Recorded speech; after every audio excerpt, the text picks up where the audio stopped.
Alright, hey ladies, so here it is, my oatmeal cookie bar recipe. It's about time I get this out to y'all. So I started out with some old bananas that needed to be used. Nobody was eating them. And I added them to my blender or my food processor to liquefy them.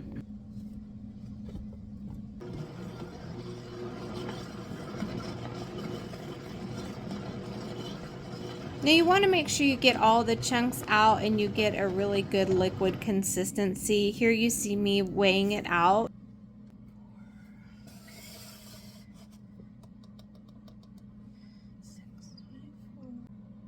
I had some quinoa left over in the fridge. It was cooked, ready to go, so I went ahead and added that to my blender and weighed that out as well.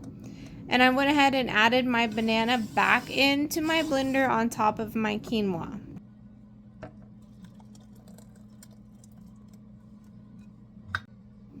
And here you see me adding in the old-fashioned oats. I'm putting those in raw, and I've added all these things into the blender. I have my quinoa, my banana puree, my oats. Here you see me adding my egg whites. Instead of using whole eggs, I wanted to use the egg whites to help keep the fats down.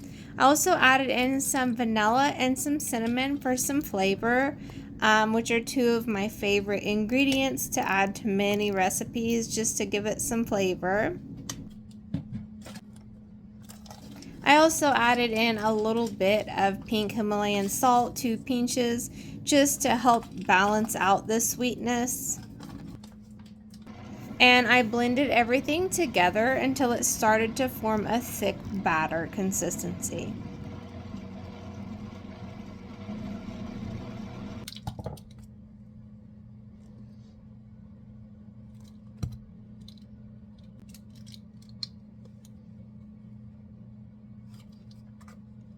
To this mix, I added half of a teaspoon of baking soda and as well as half of a teaspoon of baking powder. Now, you'll just have to forgive me because this recipe I created as I was going. I didn't follow any recipes. It was something I came up with all on my own. Here you'll see me using this fine mesh for my baking powder and baking soda. That way I don't get any chunks in my batter.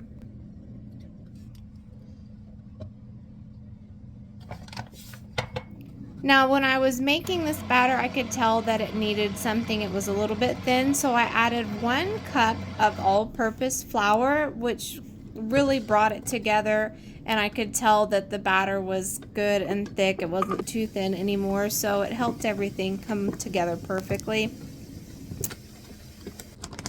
Okay, so here I am adding in my organic flame raisins. I actually added in a little bit too much, so next time I'm going to do a little bit less.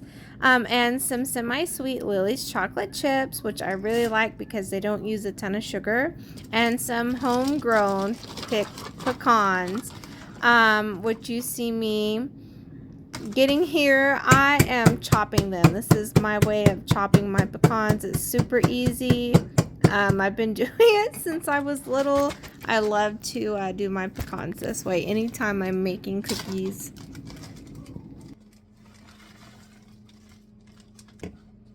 So this is where the batter comes together and really starts to look like oatmeal cookies or a fancy loaded banana bread, whatever you want to call it. It smelled amazing.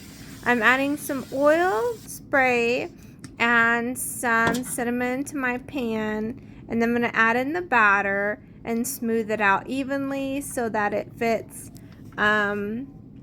perfectly into the pan. And then I'm going to cook it on 350 for about 15 to 20 minutes, just until it firms up. You don't want to overcook this recipe, otherwise it will dry out and it won't be as tasty.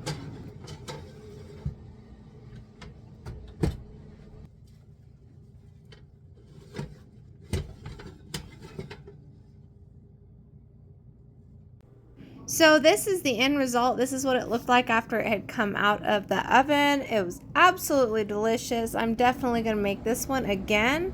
I've incorporated the recipe on here if you'd like to try it.